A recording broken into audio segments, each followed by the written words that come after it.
KCN में आपका स्वागत है। मैं किंग हमीद। ನಮಸ್ಕಾರ ವೀಕ್ಷಕರೇ, ಕೆಸಿಎನ್ ನ್ಯೂಸ್ಗೆ ಸ್ವಾಗತ. ನಾನು ನಿಮ್ಮ ಸ್ವಾತಿ ಎಣ್ಣಿ. ಮಾನ್ಯ ಕರ್ನಾಟಕ ಮುಖ್ಯಮಂತ್ರಿಗಳಾದ ಶ್ರೀ ಡಿ.ಕೆ. ಶಿವಕುಮಾರ್ ಅವರೇ, ಕರ್ನಾಟಕ ಸರ್ಕಾರ ಬೆಂಗಳೂರು ವಿಷಯ ನರಸಿಂಹರಾಜ ಕ್ಷೇತ್ರದ ಜನಬ್ ತನ್ವೀರ್ ಸೇಠ್ ಅವರಿಗೆ ಸಚಿವ ಸ್ಥಾನ ನೀಡುವ ಕುರಿತು ವಿನಮ್ರ ಮನವಿ. ಗೌರವಾನ್ವಿತ ಮುಖ್ಯಮಂತ್ರಿಗಳೇ, ಮೊದಲನೆಯದಾಗಿ ನಮ್ಮ ಪ್ರೀತಿಯ ಕರ್ನಾಟಕದ ಮುಖ್ಯಮಂತ್ರಿಗಳಾಗಿ ಅಧಿಕಾರ ವಹಿಸಿಕೊಂಡಿರುವ ನಿಮಗೆ ನನ್ನ ಹೃತ್ಪೂರ್ವಕ ಅಭಿನಂದನೆಗಳನ್ನು ಸಲ್ಲಿಸುತ್ತೇನೆ.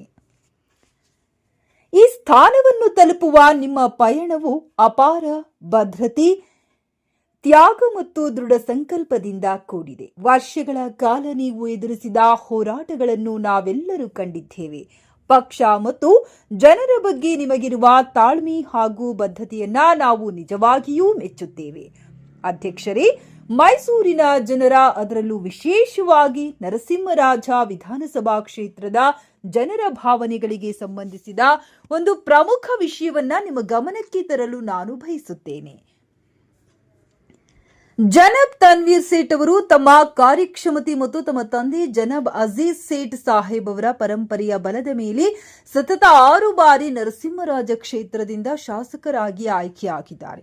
ಅವರು ಪಕ್ಷ ಮತ್ತು ಜನರಿಗೆ ಅಚಲ ನಿಷ್ಠೆ ಹಾಗೂ ಸಮರ್ಪಣಾ ಮನೋಭಾವದಿಂದ ಸೇವೆ ಸಲ್ಲಿಸಿದ್ದಾರೆ. ದೀರ್ಘಕಾಲದ ಸೇವೆ ಮತ್ತು ಚುನಾವಣಾ ಯಶಸ್ಸಿನ ಹೊರತಾಗಿಯೂ ಅವರನ್ನ ಇಲ್ಲಿಯವರೆಗೂ ಸಚಿವ ಸ್ಥಾನಕ್ಕೆ ಪರಿಗಣಿಸಲಾಗಿಲ್ಲ. ಇದು ಅವರ ಬೆಂಬಲಿಗರು, ಪಕ್ಷದ ಕಾರ್ಯಕರ್ತರು ಮತ್ತು ಮೈಸೂರಿನ ಜನರಲ್ಲಿ ವ್ಯಾಪಕ ನಿರಾಶೆಯನ್ನ ಉಂಟು ಮಾಡಿದೆ. ಅಧ್ಯಕ್ಷರೇ, ದಯವಿಟ್ಟು ಈ ವಿಷಯವನ್ನ ಪರಿಶೀಲಿಸಿ ಜನಬ್ ತನ್ವೀರ್ ಸೇಠ್ ಅವರಿಗೆ ಸೂಕ್ತವಾದ ಸಚಿವ ಸ್ಥಾನವನ್ನ ನೀಡುವಂತೆ ನಾವು ಗೌರವಯುತವಾಗಿ ಕೋರುತ್ತೇವೆ. ಅವರ ಅನುಭವ, ಹಿರಿಯತನ ಮತ್ತು ಜನಬೆಂಬಲ ಅವರನ್ನು ಇದಕ್ಕೆ ಅರ್ಹರನ್ನಾಗಿಸಿದೆ. ಈ ಮಧ್ಯೆ ನಮ್ಮ ಪ್ರೀತಿಯ ನಾಯಕನಿಗೆ ಬೆಂಬಲ ಸೂಚಿಸುವ ಸಂಕೇತವಾಗಿ ನರಸಿಂಹರಾಜ ಕ್ಷೇತ್ರದ ಎಲ್ಲಾ ಪಕ್ಷದ ಕಾರ್ಯಕರ್ತರು, ಬೆಂಬಲಿಗರು ಮತ್ತು ಹಿತೈಷಿಗಳು ತಮ್ಮ ಪಕ್ಷದ ಹುದ್ದೆಗಳಿಗೆ ರಾಜೀನಾಮೆ ನೀಡುವಂತೆ ಕರ್ನಾಟಕ ಕ್ರಾಂತಿ ಸೇನೆ ವಿನಮ್ರವಾಗಿ ಮನವಿ ಮಾಡುತ್ತದೆ. ಈ ಶಾಂತಿಯುತ ಪ್ರತಿಭಟನೆಯು ಜನಬ್ ತನ್ವೀರ್ ಸೇಠ್ ಅವರ ಮೇಲಿರುವ ಜನರ ಭಾವನೆ ಮತ್ತು ನಿಷ್ಠೆಯ ಆಳವನ್ನ ವ್ಯಕ್ತಪಡಿಸುವ ಒಂದು ಕ್ರಮವಾಗಿದೆ.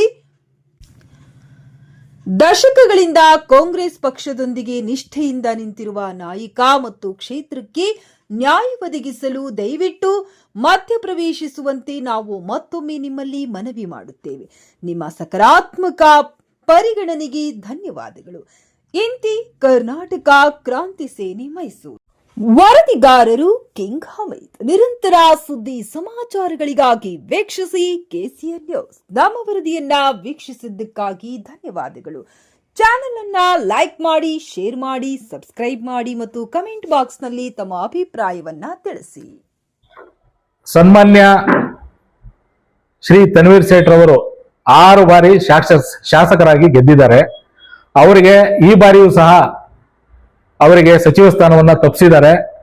ಆದ್ದರಿಂದ ನಾನು ನಮ್ಮ ನರಸಿಂಹರಾಜ ಕ್ಷೇತ್ರದ ಕಾಂಗ್ರೆಸ್ನ ಎಲ್ಲಾ ಕಾರ್ಯಕರ್ತರು, ಪದಾಧಿಕಾರಿಗಳನ್ನ ಈ ಮೂಲಕ ವಿನಂತಿ ಮಾಡ್ಕೊಳ್ಳೋದೇನು ಅಂದ್ರೆ, ಇದೇ ಬರೋ ಬುಧವಾರ, ನಾಳೆ ಎಲ್ಲ ನಾಳಿದ್ದು 11 ಗಂಟೆಗೆ ಅಲ್ಬದರ್ ಸರ್ಕಲ್ ಬಳಿ ಕರ್ನಾಟಕ ಕ್ರಾಂತಿ ಸೇನೆ ವತಿಯಿಂದ ತಮ್ಮೆಲ್ಲರಿಗೂ ಆಹ್ವಾನ ನೀಡ್ತಾ ಇದ್ದೀನಿ.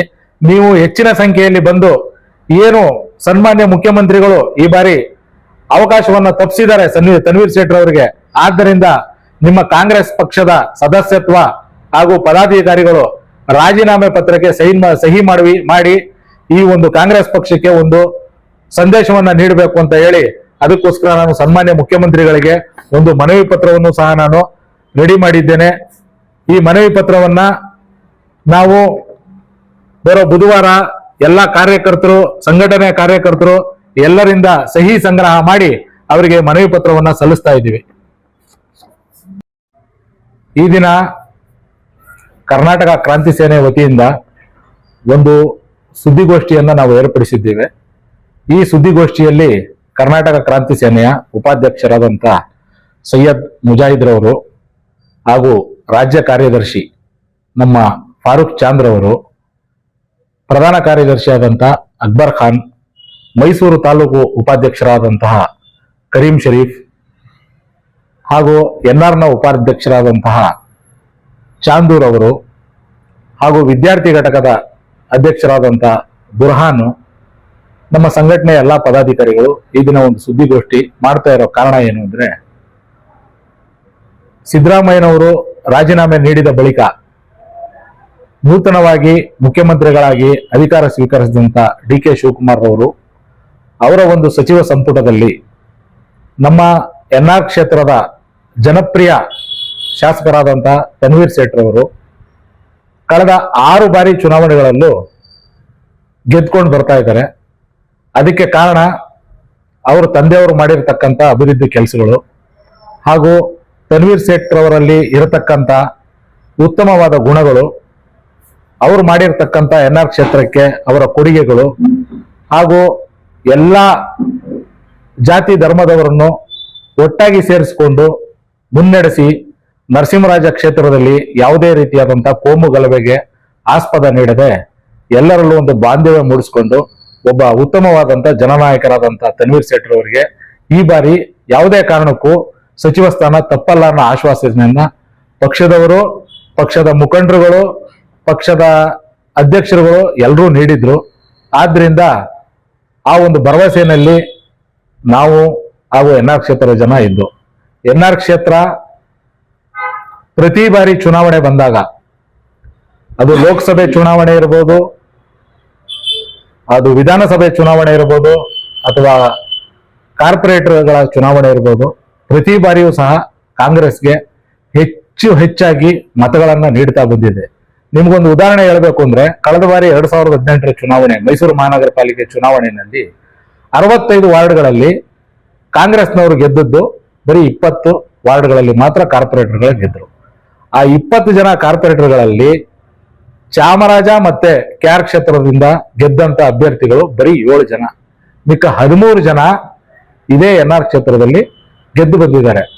ಇದಕ್ಕೆ ಕಾರಣ ತನ್ವೀರ್ ಸೇಠ್ನವ್ರ ಮೇಲೆ ಈ ಒಂದು ಕ್ಷೇತ್ರದ, ಈ ಒಂದು ಭಾಗದ ಜನ ಇಟ್ಟಿರ್ತಕ್ಕಂಥ ನಂಬಿಕೆ, ಅಪಾರವಾದಂತಹ ಒಂದು ವಿಶ್ವಾಸ, ಸ್ನೇಹ ಇದಕ್ಕೆ ಕಾರಣ. ಬೇರೆ ಯಾವ ಕ್ಷೇತ್ರದಲ್ಲೂ ಕಾಂಗ್ರೆಸ್ ಇಷ್ಟೊಂದು ಹಿಡಿತ ಸಾಧಿಸಿಲ್ಲ. ಅಂತ ಒಂದು ಹಿಡಿತವನ್ನ ನರಸಿಂಹರಾಜ ಕ್ಷೇತ್ರದಲ್ಲಿ ಸಾಧಿಸಿದೆ ಅಂದ್ರೆ ಅದಕ್ಕೆ ಕಾರಣ ತನ್ವೀರ್ ಸೇಠ್ ಅವರು ಹಾಗೂ ಅವರ ತಂದೆ ಆದಂತ ಅಜೀಜ್ ಸೇಠ್ ಅವರು. ತನ್ವೀರ್ ಸೇಠ್ ಅವರು ಪ್ರತಿ ಬಾರಿ ಸಚಿವ ಸ್ಥಾನದ ಒಂದು ಆಕಾಂಕ್ಷಿಗಳ ಪಟ್ಟಿ ಬಂದಾಗ ಅವರು ಯಾವುದೇ ಕ್ಷಣ ಯಾವುದೇ ರೀತಿಯಾದಂಥ ಲಾಬಿ ಆಗಲಿ ಅಥವಾ ಪಕ್ಷಕ್ಕೆ ಮುಜುಗರ ತರುವಂತಹ ಹೇಳಿಕೆಯನ್ನಾಗ್ಲಿ ಅಥವಾ ಪಕ್ಷಕ್ಕೆ ನನಗೆ ಈ ಬಾರಿ ಸಚಿವ ಸ್ಥಾನ ಕೊಡ್ಲಿಲ್ಲ ಅಂದ್ರೆ ನಾನು ರಾಜೀನಾಮೆ ನೀಡ್ತೀನಿ, ಬೇರೆ ಪಕ್ಷಕ್ಕೆ ಹೊಟ್ಟೋಗ್ತೀನಿ ಅಂತ ಯಾವುದೇ ರೀತಿಯಾದಂತ ಒಂದು ಬ್ಲಾಕ್ ಮೇಲ್ ತಂತ್ರವನ್ನು ಅವ್ರು ಮಾಡಿರ್ಲಿಲ್ಲ. ಆ ರೀತಿಯಾದಂತ ಬ್ಲಾಕ್ ಮೇಲ್ ತಂತ್ರಗಳನ್ನ ಅವ್ರು ಮಾಡಿದ್ರೆ ಪ್ರತಿ ಬಾರಿಯೂ ಕಾಂಗ್ರೆಸ್ ಸರ್ಕಾರದಲ್ಲಿ ಅವರಿಗೆ ಸಚಿವ ಸ್ಥಾನ ಸಿಗ್ತಾ ಇತ್ತು. ಆದ್ರೆ ಅವರು ಪ್ರತಿ ಬಾರಿ ಕಾಂಗ್ರೆಸ್ ಪಕ್ಷ ನನ್ನ ಒಂದು ಪಕ್ಷ ನಿಷ್ಠೆ, ನನಗಿರತಕ್ಕಂಥ ಅರ್ಹತೆ, ನನಗೆ ಕ್ಷೇತ್ರದಲ್ಲಿ ಇರತಕ್ಕಂಥ ಹಿಡಿತ, ಇದನ್ನ ಮೆಚ್ಚಿ ಪಕ್ಷ ನನಗೆ ತಾನಾಗೆ ಸಚಿವ ಸ್ಥಾನ ನೀಡುತ್ತೆ ಅಂತ ಒಂದು ಮೂಢನಂಬಿಕೆಯಲ್ಲಿದ್ರು. ಇವತ್ತು ಆ ಒಂದು ನಂಬಿಕೆಯನ್ನ ಸನ್ಮಾನ್ಯ ಮುಖ್ಯಮಂತ್ರಿಗಳಾದಂತಹ ಡಿ ಕೆ ಶಿವಕುಮಾರ್ ಅವರು ಹಾಗೂ ಕೆಪಿಸಿಸಿಯ ಅಧ್ಯಕ್ಷರುಗಳು ಹಾಗೂ ಅವರ ಹೈಕಮಾಂಡ್ ಹುಸಿ ಮಾಡಿದೆ. ಇದರಿಂದ ಎನ್ಆರ್ ಕ್ಷೇತ್ರದ ಎಲ್ಲಾ ಜನರಿಗೂ ಬಹಳ ಬಹಳ ನೋವಾಗಿದೆ. ಈ ನೋವನ್ನ ಅವರು ಸಹಿಸಿಕೊಳ್ಳಲಾಗದೆ ಎಷ್ಟೋ ಜನ ಕಾರ್ಯಕರ್ತರು ಏನ್ ಮಾಡ್ತಾ ಇದ್ದಾರೆ, ಇವತ್ತು ಬೀದಿಗಿಳಿದು ಹೋರಾಟ ಮಾಡ್ತಾ ಇದ್ದಾರೆ, ರಸ್ತೆ ತಡೆ ಮಾಡ್ತಾ ಇದ್ದಾರೆ. ನಾನು ಅವರಲ್ಲೂ ಒಂದು ವಿನಂತಿ ಮಾಡ್ಕೋತೀನಿ, ರಸ್ತೆ ತಡೆ ಮಾಡೋದ್ರಿಂದ ಕಾನೂನಿನ ವಿರುದ್ಧ, ಕಾನೂನು ಸುವ್ಯವಸ್ಥೆಗೆ ಧಕ್ಕೆ ಬರೋ ರೀತಿಯಲ್ಲಿ ನೀವು ಯಾವುದೇ ರೀತಿಯಾದಂತಹ ಕೆಲಸಗಳನ್ನ ದಯವಿಟ್ಟು ಮಾಡಬೇಡಿ. ಅದರಿಂದ ನಮ್ಮ ಶಾಸಕರಾದಂಥ ತನ್ವೀರ್ ಸೇಠ್ ಅವರಿಗೆ ಕೆಟ್ಟ ಹೆಸರು ಬರುತ್ತೆ. ಅವರು ಬಹಳ ಶಾಂತಿ ಪ್ರಿಯರು. ಕ್ಷೇತ್ರದಲ್ಲಿ ಯಾವತ್ತೂ ಎಲ್ಲ ಶಾಂತಿಯಿಂದ ಇರಬೇಕು, ಎಲ್ಲೋ ಒಳ್ಳೆ ರೀತಿಯಿಂದ ಕೆಲಸಗಳಾಗಬೇಕು, ಅಭಿವೃದ್ಧಿ ಕೆಲಸ ಆಗಬೇಕು, ಎನ್ಆರ್ ಕ್ಷೇತ್ರ ಮುಂದುವರಿಬೇಕು ಅನ್ನೋ ಒಂದು ಆಕಾಂಕ್ಷೆಯನ್ನ ಇಟ್ಕೊಂಡಿರೋರು. ಅವರು ಒಳ್ಳೆ ಸುಸಂಸ್ಕೃತರು, ಒಳ್ಳೆ ವಿದ್ಯಾವಂತರು. ಕಾಂಗ್ರೆಸ್ ಪಕ್ಷದಲ್ಲಿ ಹೊರಗಿನಿಂದ ಬಂದವರಿಗೆಲ್ಲ ಇವತ್ತು ಮಣೆ ಹಾಕಿ ಮೊದಲನೇ ಬಾರಿ 2ನೇ ಬಾರಿ ಗೆದ್ದಂತ ಶಾಸಕರಿಗೆಲ್ಲ ಇವತ್ತು ಸಚಿವ ಸ್ಥಾನ ಸಿಗ್ತಾ ಇದೆ. ಆದ್ರೆ 6 ಬಾರಿ ಸತತವಾಗಿ ಸೋಲಿಲ್ಲದ ಸರದಾರ ಅಂತ ಅನ್ಸ್ಕೊಂಡ್ರು ನಮ್ಮ ತನ್ವೀರ್ ಸೇಠ್ ಅವರಿಗೆ ಯಾಕೆ ಪಕ್ಷದಲ್ಲಿ ಸಚಿವ ಸ್ಥಾನ ನೀಡ್ತಾ ಇಲ್ಲ? ಇದಕ್ಕೆ ಕಾರಣ ಏನು? ಇದಕ್ಕೆ ಯಾರು ಪಿತೂರಿ ಮಾಡಿದ್ದಾರೆ ಅನ್ನೋದು ಎಲ್ರಿಗೂ ಒಂದು ಕಗ್ಗಂಟಾಗಿ ಉಳಿದಿದೆ. ಆದ್ರಿಂದ ಸನ್ಮಾನ್ಯ ಡಿ.ಕೆ. ಶಿವಕುಮಾರ್ ಅವರೇ, ನಿಮ್ಮ ಬಗ್ಗೆ ನಮಗೆ ಅಪಾರವಾದಂತ ಒಂದು ಅಭಿಮಾನ ಇದೆ, ಗೌರವನೂ ಇದೆ. ನಮ್ಮ ಈ ಒಂದು ಅಭಿಮಾನ ಗೌರವಕ್ಕೆ ಧಕ್ಕೆ ತರಬಾರದು ಅನ್ನೋ ಒಂದು ಉದ್ದೇಶ ತಮಗಿದ್ರೆ ಖಂಡಿತವಾಗ್ಲೂ ನಮ್ಮ ಸನ್ಮಾನ್ಯ ತನ್ವೀರ್ ಸೇಠ್ ಅವರಿಗೆ ಒಂದು ಅವಕಾಶ ನೀಡಿ ಅವ್ರಿಗೊಂದು ಸಚಿವ ಸ್ಥಾನ ಕೊಟ್ರೆ ಎನ್ಆರ್ ಕ್ಷೇತ್ರ ಇವತ್ತು ಇಡೀ ಕರ್ನಾಟಕದಲ್ಲೇ ಬಹಳ ಹಿಂದುಳಿದ ಕ್ಷೇತ್ರ ಅಂತ ಎಲ್ಲರೂ ಹೇಳ್ತಾರೆ. ಆದ್ರೆ ಈ ಕ್ಷೇತ್ರವನ್ನ ಅಭಿವೃದ್ಧಿಪಡಿಸಿ ಉತ್ತಮವಾದ ಕಾಲೇಜುಗಳು ಇರ್ಬೋದು, ನಮ್ಮ ಜಿಲ್ಲಾಧಿಕಾರಿ ಕಚೇರಿ ಇರ್ಬೋದು, RTO ಆಫೀಸ್ ಇರ್ಬೋದು, ಈ ರೀತಿ ಬೇಕಾದಷ್ಟು ಅಭಿವೃದ್ಧಿ ಕೆಲಸಗಳನ್ನ ಮಾಡಿ ಇವತ್ತು ಎನ್ಆರ್ ಕ್ಷೇತ್ರದಲ್ಲಿ, ಅದರಲ್ಲೂ ಎಜುಕೇಶನ್ ಅಲ್ಲಿ ಬಹಳಷ್ಟು ಮುಂದುವರಿತಾ ಬಂದಿದ್ದಾರೆ. ಇಲ್ಲಿ ಒಳ್ಳೊಳ್ಳೆ ವಿದ್ಯಾರ್ಥಿಗಳಿದ್ದಾರೆ, ಒಳ್ಳೆ ಮಾರ್ಕ್ಸು, ಒಳ್ಳೆ ಒಂದು ರಿಸಲ್ಟು ಸಹ ಬರ್ತಾ ಇದೆ. ಆದ್ದರಿಂದ ಕಾಂಗ್ರೆಸ್ ಪಕ್ಷದ ವರಿಷ್ಠರು, ಕಾಂಗ್ರೆಸ್ ಪಕ್ಷದ ಹೈಕಮಾಂಡ್ ಹಾಗೂ ಸನ್ಮಾನ್ಯ ಮುಖ್ಯಮಂತ್ರಿಗಳಲ್ಲಿ ನಾವು ಇವತ್ತು ವಿನಂತಿ ಏನ್ ಮಾಡ್ಕೋತಾ ಇದೀವಿ ಅಂದ್ರೆ, ಒಂದು ಬಾರಿ ನಮ್ಮ ಸಚಿವ ಸ್ಥಾನವನ್ನ ನಮ್ಮ ಶಾಸಕರಾದಂತ ತನ್ವೀರ್ ಸೇಠ್ ಅವರಿಗೆ ನೀವು ಕೊಡಬೇಕು. ನಮ್ಮ ಈ ಒಂದು ಕರ್ನಾಟಕ ಕ್ರಾಂತಿ ಸೇನೆಯ ಈ ಮನವಿ ಏನ್ ಇವತ್ತು ಮಾಡ್ತಾ ಇದೀವಿ, ನೀವು ಇದಕ್ಕೆ ಮನ್ನಣೆ ನೀಡದೆ ಹೋದ್ರೆ ಮುಂದಿನ ದಿನಗಳಲ್ಲಿ ಕರ್ನಾಟಕ ಕ್ರಾಂತಿ ಸೇನೆ ಇಡೀ ರಾಜ್ಯಾದ್ಯಂತ ಉಗ್ರವಾದಂತ ಒಂದು ಪ್ರತಿಭಟನೆಯನ್ನ ಮಾಡಬೇಕಾಗುತ್ತದೆ. ಹಾಗೇನೆ ಕಾಂಗ್ರೆಸ್ನ ಎಲ್ಲಾ ಕಾರ್ಯಕರ್ತರು, ಎಲ್ಲಾ ಪದಾಧಿಕಾರಿಗಳಲ್ಲಿ ನಾನು ಏನು ಮನವಿ ಮಾಡ್ಕೋತಾ ಇದ್ದೀನಿ ಅಂದ್ರೆ, ಇವತ್ತೇನು ನಮಗೆ ಶಾಸಕ ಸ್ಥಾನದ ಸಚಿವ ಸ್ಥಾನ ನಮ್ಮ ಶಾಸಕರಿಗೆ ತಪ್ಪೋಗಿದೆಯೋ, ಅವರಿಗೆ ಸಚಿವ ಸ್ಥಾನ ನೀಡದೇ ಇದ್ರೆ ಬರೋ ಬುಧವಾರ, ನಾಳೆ ಎಲ್ಲ ನಾಳಿದ್ದು ಕರ್ನಾಟಕ ಕ್ರಾಂತಿ ಸೇನೆ ಪರವಾಗಿ ಅಲ್ಬದರ್ ಮಸೀದಿ ಬಳಿ 11 ಗಂಟೆಗೆ ಒಂದು ಪ್ರತಿಭಟನೆಯನ್ನ ಮಾಡ್ತೀವಿ. ಅಲ್ಲಿ ಎಲ್ಲಾ ಕಾಂಗ್ರೆಸ್ನ ಪದಾಧಿಕಾರಿಗಳು, ಕಾರ್ಯಕರ್ತರು ಹೆಚ್ಚಿನ ಸಂಖ್ಯೆಯಲ್ಲಿ ಬಂದು ನೀವು ಕಾಂಗ್ರೆಸ್ ಪಕ್ಷದ ಕಾರ್ಯಕರ್ತರ ಪ್ರಾಥಮಿಕ ಸದಸ್ಯತ್ವಕ್ಕೆ ನೀವುಗಳು ಎಲ್ಲರೂ ರಾಜೀನಾಮೆ ನೀಡಬೇಕು.